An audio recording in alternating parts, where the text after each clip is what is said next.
2026 వేసవి కాలం మానవ చరిత్రలోనే అత్యంత ప్రమాదకరమైన వేసవి కాలంగా మారబోతుందని అంచనా వేస్తున్నారు. దీనికి మూల కారణం ఏదైనా భూకంపం కాదు, యుద్ధం కాదు, లేదా ఏ జబ్బు కూడా కాదు. నిజానికి ఇది ఒక సహజ దృగ్విషయం. ఇది వేల కిలోమీటర్ల దూరంలో ఉన్న పేరు తీరంలోని సముద్రంలో ఒక చిన్న భాగంలో మొదలైంది. 17వ శతాబ్దంలో పేరు మృత్యుకారులు దీనికి ప్రేమగా ఎల్ నీనో అని పేరు పెట్టారు. యూరప్లోని అతిపెద్ద వాతావరణ అంచనా కేంద్రం ECMWF తాజా నివేదికల ప్రకారం గత 140 ఏళ్లలో ఎప్పుడు లేనంత భారీ ఎల్ నీనో రాబోతుంది. కొంతమంది నిపుణులు దీనినే మెగా ఎల్ నీనో అని కూడా పిలుస్తున్నారు. ఎల్ నీనో అనేది వేల ఏళ్లుగా జరుగుతున్న ఒక సాధారణ వాతావరణ ప్రక్రియ అని చెప్పాలి. క్లైమేట్ చేంజ్ ప్రభావం లేనప్పుడు ఎల్ నీనో వచ్చినప్పుడు ఉష్ణోగ్రత 1.4 నుండి 1.5 డిగ్రీల వరకు పెరిగేది. కానీ నేడు భూమి ఉష్ణోగ్రత అప్పటికే 1.4 డిగ్రీలు పెరిగి ఉంది.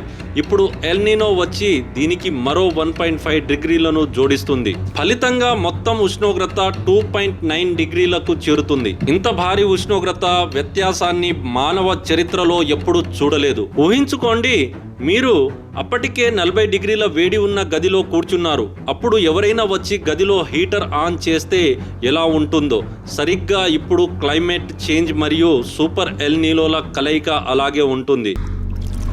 తెలంగాణలో ఇప్పటి వరకు మనము అత్యధిక ఉష్ణోగ్రతలు చూసుకుంటే తెలంగాణలో భానుడి భగభగలు కొనసాగుతున్నాయి. పలు జిల్లాల్లో ఉష్ణోగ్రతలు 76 డిగ్రీలకు చేరుకున్నాయి. ఇప్పటికే నిర్మల్లో 46 డిగ్రీలు, నిజామాబాద్ 45.9 డిగ్రీల సెల్సియస్, ఆదిలాబాద్ 46.6, కామారెడ్డి 45.5, హైదరాబాద్ చూసుకుంటే 42.9 డిగ్రీస్. మరి ఏపీలో కూడా అత్యధిక ఉష్ణోగ్రతలు చూసుకుంటే ఏపీలో కూడా ఎండల తీవ్రత ఎక్కువగా ఉందని చెప్పాలి. ముఖ్యంగా ఉత్తర కోస్తా మరియు రాయలసీమ జిల్లాల్లో వేడిగాలులు వీస్తున్నాయి. శ్రీకాకుళం, కొత్తూరు 45.4 డిగ్రీస్ అని చెప్పాలి.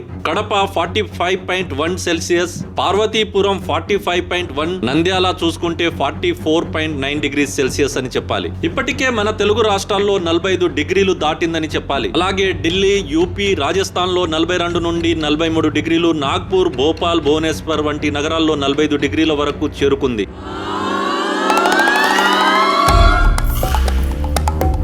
2026 ఎంత భయంకరంగా ఉండబోతుందో అర్థం చేసుకుంటే మనం 2024ని చూడాలి. ఇయర్ 1901లో రికార్డింగ్ ప్రారంభమైనప్పటి నుండి భారతదేశ చరిత్రలో 2024 అత్యంత వేడి సంవత్సరం.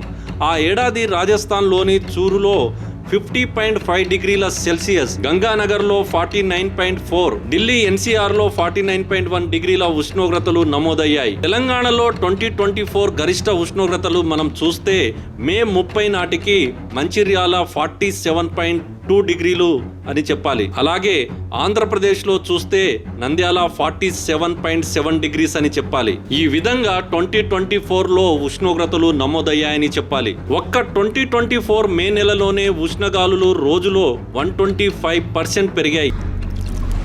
భారతదేశంలో ఋతుపవనాల సీజన్ పీక్ స్టేజ్లో ఉన్నప్పుడే ఈ ఎల్ నీనో కూడా తన గరిష్ట స్థాయికి చేరుకుంటుంది. మన పంటలు పూర్తిగా వర్షాలపై ఆధారపడి ఉన్న సమయంలోనే ఎల్ నీనో అంతా నాశనం చేసే అవకాశం ఉంది. సాధారణంగా ప్రజలు హీట్ వేవ్ వల్ల పగటిపూట మాత్రమే ప్రమాదం ఉంటుందని భావిస్తారు. కానీ హీట్ వేవ్ పగలు మాత్రమే ప్రాణాలు తీయదు. అన్నిటికంటే ప్రమాదకరమైన విషయం ఏమిటంటే రాత్రిపూట కూడా శరీరం చల్లబడకపోవడం. దీనివల్ల మన శరీరం తిరిగి కోలుకోలేకపోతుంది మరియు హీట్ స్ట్రోక్ వచ్చే ముప్పు కొన్ని రెట్లు పెరుగుతుంది. భారతదేశంలో సుమారు 28 కోట్ల మంది కార్మికులు ఎండలో పనిచేసే రంగాల్లో ఉన్నారు. రిక్షా తొక్కేవారు, నిర్మాణ రంగ కార్మికులు, వీధి వ్యాపారులు, డెలివరీ బాయ్స్ వీరంతా అసంఘటిత రంగంలో పనిచేసేవారే. వీరికి పేడ్ లీవ్స్ ఉండవు. అలాగే హెల్త్ ఇన్సూరెన్స్ ఉండదు. కనీసం ఎలాంటి చట్టపరమైన రక్షణ ఉండదు. ఈ ఏడాది వస్తున్న ఎల్ నీనో ఆఖరిది కాదు. ఇది మళ్ళీ మరో 3 నుంచి 4 ఏళ్ల తర్వాత వస్తుంది. ఆ తర్వాత మళ్ళీ వస్తుంది. కానీ ప్రతిసారి ఇది మునుపటి కంటే ఎక్కువ వేడితో మనల్ని తాకుతుంది. మనం కార్బన్ ఉద్గారాలను తగ్గించకపోతే, అడవులను కాపాడుకోకపోతే మరియు రినోబుల్ ఎనర్జీలో పెట్టుబడి పెట్టకపోతే ఒక రోజు వస్తుంది, అప్పుడు ప్రతి సంవత్సరం ఎల్ నీనో సంవత్సరంగానే అనిపిస్తుంది.